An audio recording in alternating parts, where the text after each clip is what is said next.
Tonight, the new details in the sudden and tragic death of actress Hayden Panettiere. The 911 call for the Heroes and Nashville star reporting she went into cardiac arrest. First responders working to revive the 36-year-old at a South Carolina apartment. The tributes now pouring in for the actress who was so public about her battles with substance abuse and postpartum depression. Breaking tonight, emergency on the runway, an American Airlines plane blowing its tires while landing at Chicago O'Hare. Lightning strike explosion, tanks at an oil facility in Oklahoma igniting into a ball of fire, plus the flooding disaster in the Midwest wiping out bridges and ripping roads apart. Hawaii blasted by the remnants of a deadly hurricane, homes completely destroyed, downed trees plunging tens of thousands into darkness. Our team on the ground in one of the hardest hit communities. Tupac Shakur's murder trial now begins 30 years after the rapper's death. The videos played in court of a fight just before the shooting. The evidence prosecutors presented that this man is behind the killing.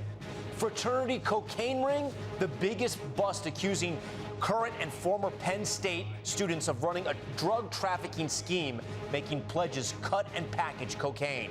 The latest twist in the Luigi Mangione case, a judge putting his state trial on hold. Will explain why. An American tourist killed while hiking to see the volcano on Mount Etna, how he died. New drone video capturing hundreds of sharks swimming off the East Coast. We'll tell you where. And there's good news tonight. Taking a leap of faith to celebrate 100 years of life. You'll meet the skydiving grandma, proving age is just a number. Nightly News starts right now. This is NBC Nightly News with Tom Llamas. And good evening. It's great that you join us on this Monday. We want to begin tonight with the new details and the new questions surrounding the shocking death of actress Hayden Panettiere, who was found dead in a South Carolina apartment complex. The star, famous for her performances in hit TV shows and movies, was only 36 years old. These are the first images from this scene. Ambulances and a fire truck outside after EMS responded to a possible cardiac arrest. Dispatch audio at one point referencing a possible overdose. Panettiere was pronounced dead at the scene, but it could be weeks before we know the cause. The actress grew up in public. Her first roles when she was just a toddler. She went on to play starring roles as a coach's daughter in Remember the Titans, an indestructible cheerleader in Heroes, and a country music sensation in Nashville. The actress spoke openly in recent years about her struggles with mental health and addiction. And now as tributes pour in, as family and friends and fans mourn the loss, a search for answers over what led to her death. Steve Patterson is following the story. Starts us off tonight. Tonight, Hollywood reeling from the shocking death of actress Hayden Panettiere. Cardiac arrest. Sunday afternoon, paramedics rushing to this apartment complex in Greenville, South Carolina, after a 911 call reporting a woman in cardiac arrest. Dispatch audio from the emergency response referencing a possible overdose. Overdose, CPR is in progress. The 36-year-old actress pronounced dead on scene. These photos, obtained by TMZ, showing multiple ambulances outside the building, a neighbor describing the scene. Just a bunch of commotion in the hallway, and I had just heard about someone collapsing. The Greenville Coroner's Office telling NBC News first responders initiated life support measures, but were unsuccessful. For more than 3 decades, fans of Panettiere watched her grow up on screen. When someone gets nuggets, it's hard not to try one. From her first commercials to starring in soap operas, I had to. Followed by that precocious breakout role in Remember the Titans. Oh, come on, that was such a bad call. Then, in 2006, Panettiere became a household name, I'll be okay. starring in the hit NBC show Heroes. My name is Claire Bennett. Later, playing an ambitious young country star on Nashville, earning 2 Golden Globe nominations. Her personal life also made headlines. In recent months, Panettiere opening up about her mental health while promoting her memoir, including her decision to give her former partner full custody of their young daughter. I was struggling with mental health and anxiety and the postpartum and having to act my way through it and just feeling like I I completely lost myself. Nashville co-star Connie Britton remembering Panettiere tonight. I have no words for this sad song, just heartbreak. A star beloved by millions, now gone far too soon. I feel like I have a lot more life to live.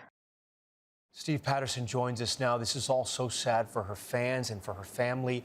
And we understand an autopsy was completed today?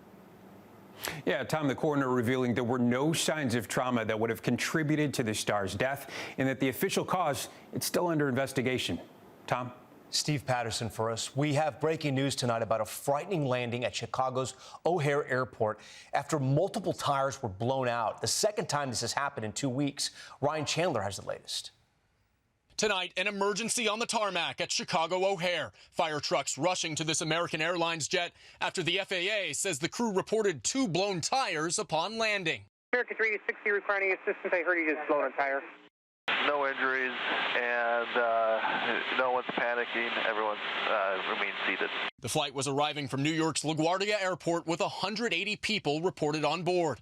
American Airlines saying tonight passengers were transported safely to the terminal by bus, and the aircraft has been taken out of service for inspection. This is the second time in 2 weeks a plane's tires have blown at O'Hare. Last week, a United Airlines flight was forced to abort takeoff after a blown tire. That blow prompting a massive emergency response as 161 passengers and 6 crew were forced to deplane. Ryan Chandler, NBC News. We're also tracking a deadly stretch of severe weather on this Monday, leaving a path of destruction across the Midwest. And now a stunning explosion in Oklahoma after a lightning strike hit a giant fuel tank. Maggie Vespa picks it up from there. Tonight, a stunning explosion in Oklahoma blamed on this relentless run of severe storms, with lightning striking massive tanks filled with natural gasoline, according to owner Explorer Pipeline. Drone video showing the jaw-dropping aftermath, balls of fire, and thick black smoke billowing into the air.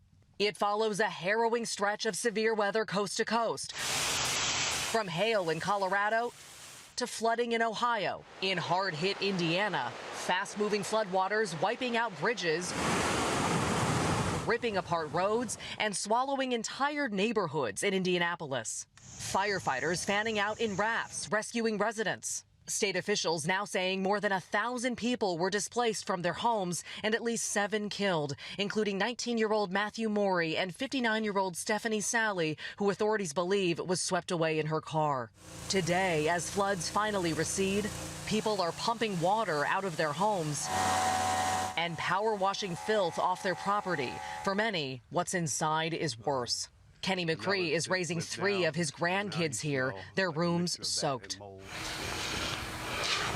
Has the river ever flooded your house before? No, ma'am. He and his wife, Melissa, trashing everything the water touched. It was disgusting. It really was. The flood water in your house? Yeah, it was nasty. I don't know. Did it get wet? David Redifer and Lucy O'Brien worry their renter's insurance won't cover what's lost, and no demand for government aid will be massive. We're nervous. We don't know how long that's going to take. Maggie Vespa joins us tonight live from Indianapolis. Maggie, the damage from these floods is so widespread, it's hard to make out, but that was a road there behind you? Yeah, Tom, exactly. I mean, floodwaters did this, ripped apart this road. Crews tonight racing to fix it in large part because over to the left, authorities tell us those are utility lines severed and sticking out of the water. It's causing outages in the area. Further proof that cleanup here is a monumental task. Tom. Still a dangerous scene out there. Okay, Maggie, thank you. More severe weather in Hawaii tonight, where the remnants of Hurricane Lala battered the Big Island and Maui with relentless rain and damaging winds. Tonight, our Morgan Chesky has made it to one of the hardest hit areas. Tonight, heartbreaking scenes in the wake of Hurricane Lala. Communities left unrecognizable, with devastation striking entire towns. The hurricane turned tropical storm sideswiping the Hawaiian Islands with dangerous winds and torrential rains. Today, our team reached Na'alehu, one of the hardest hit communities on the Big Island. And it is beyond clear in every direction you look here that this is the place that took the brunt of Lala's power. The small town turned into a muddy debris field, with one of its only roads in buried beneath boulders, mud, and headstones, picked up and carried from a nearby cemetery. Is this the worst you've seen? Absolutely. We met Thaddeus Griffith, still in shock over what he survived, telling us the rush of water was so strong it nearly washed away his new car. I came down and it's bobbing in the water. Oh my God, my heart sank. His neighbors losing everything. Witnesses say in just a couple minutes, this mud flow picked up anything in its path, from a lawnmower to someone's backyard shed. The power is clear, and we're standing near the foundation of this very home, picked up and carried. Fortunately, the family inside made it out in time. Families here now fending for themselves. Max Doniger and his wife, pregnant with their second child, doing their best to look after their 2-year-old son. You don't know when you're going to have water back. You don't know when you're going to have power back. No, it's going to be a while, man. And Tom, tonight there's no telling when this road will be back open. Officials telling us they're still scouring damaged areas to get an assessment of the devastation. Tom? The Hawaiian Islands rocked by that hurricane. Okay, Morgan, to Las Vegas and a courtroom there and a trial that could end a 30-year-old mystery. Who killed rap icon Tupac Shakur? Today, opening statements in the case against one of the men prosecutors say was behind it. Here's Dana Griffin. Tonight, prosecutors laying out a roadmap of murder, nearly 3 decades since the death of rap icon Tupac Shakur. Tupac is gunned down in a drive-by shooting from a white Cadillac in an act of revenge. Prosecutors say Dwayne Keefe D. Davis, the sole living occupant inside that Cadillac, orchestrated the killing. Now, let's be clear. Dwayne Davis did not pull the trigger. But what he did do was plan the retaliation for the beating of his nephew. Retaliation for this brawl, captured on surveillance video hours earlier inside a Las Vegas casino, authorities say. You see Tupac and death row executive Suge Knight beating up Davis's nephew, Orlando Anderson, police say over a stolen necklace earlier that summer. Today, prosecutors using Davis's own words against him, playing a series of recorded interviews and quoting from his own memoir. In the book, he says, "Them jumping on my nephew gave us the ultimate green light to do something to their." The 63-year-old was arrested in 2023 and has pled not guilty. His defense team argues his past statements were not reliable and Davis was known to BS. What you're going to find is that the state cannot prove to you beyond reasonable doubt the claim that Keefe had anything to do with a first-degree murder. A former Vegas officer testifying this was Tupac's answer inside the ambulance when asked who shot him. And did he ever respond? Yes, he responded, no, we'll take care of it. So something like that. No, we'll take care of it. Now it's up to a jury to decide who's responsible for one of the music industry's greatest unsolved murders. And Dana, Davis has argued that he previously signed immunity deals with law enforcement that protected him from prosecution. Why do those not apply here?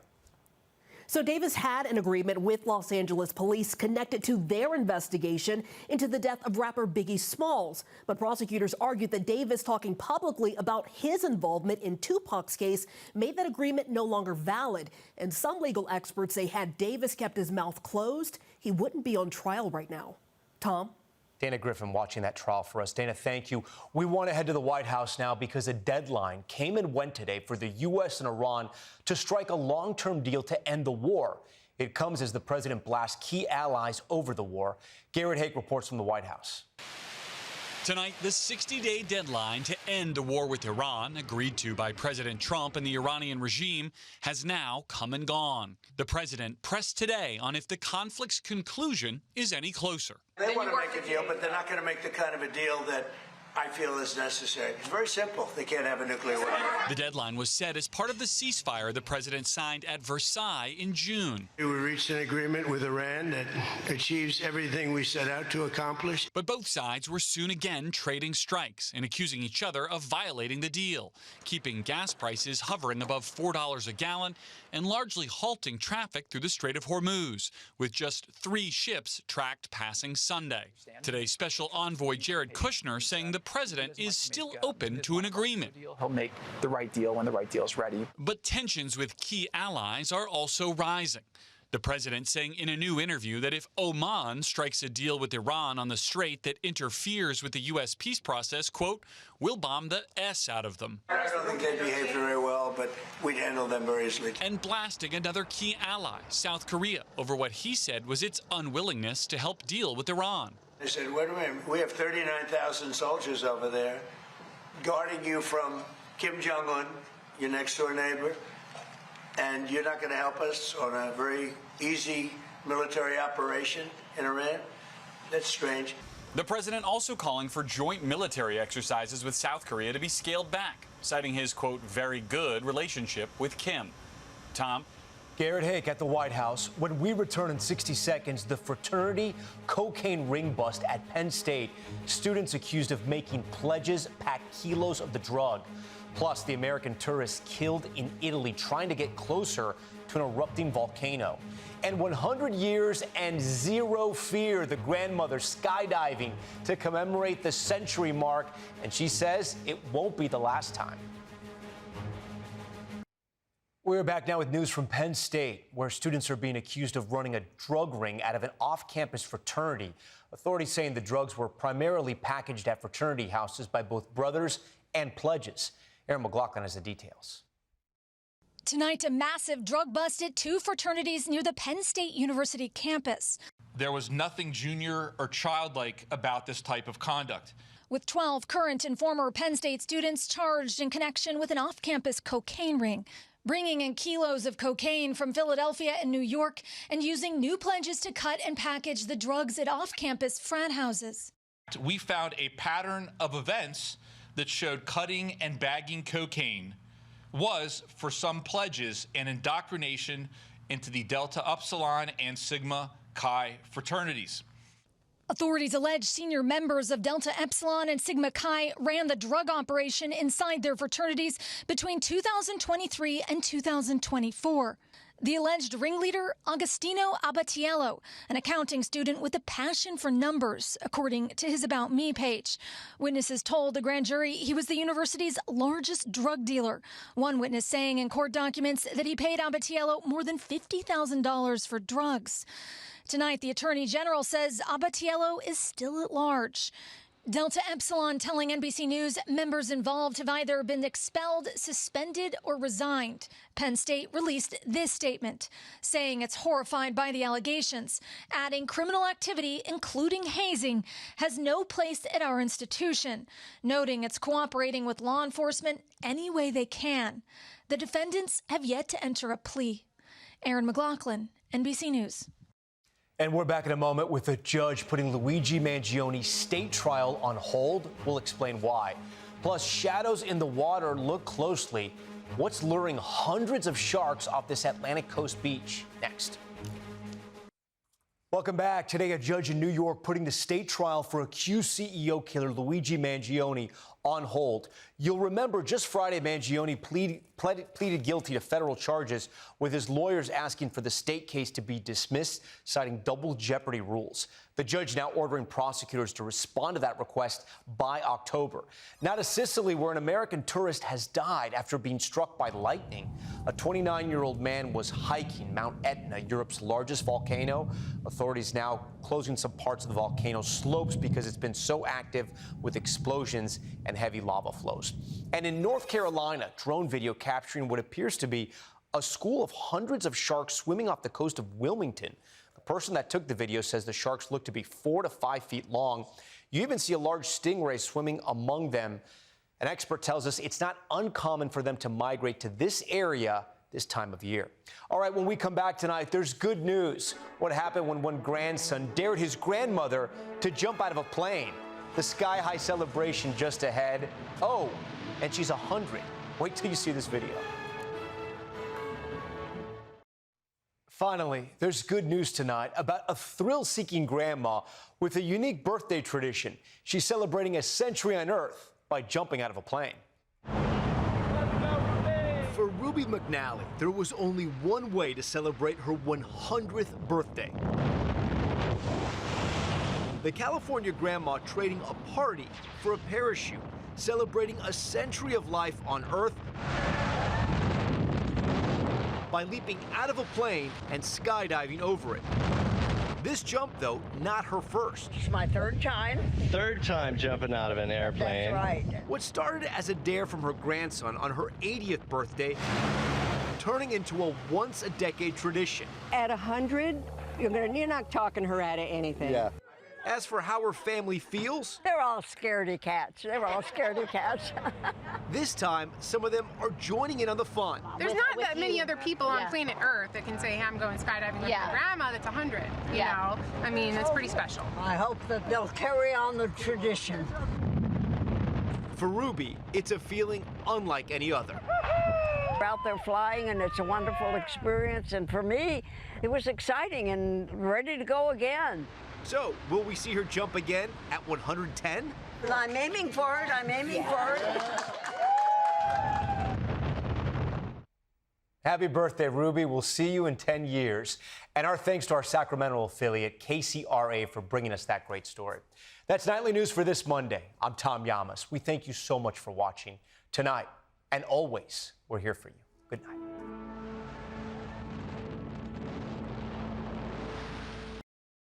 We thank you for watching, and remember, stay updated on breaking news and top stories on the NBC News app or watch live on our YouTube channel.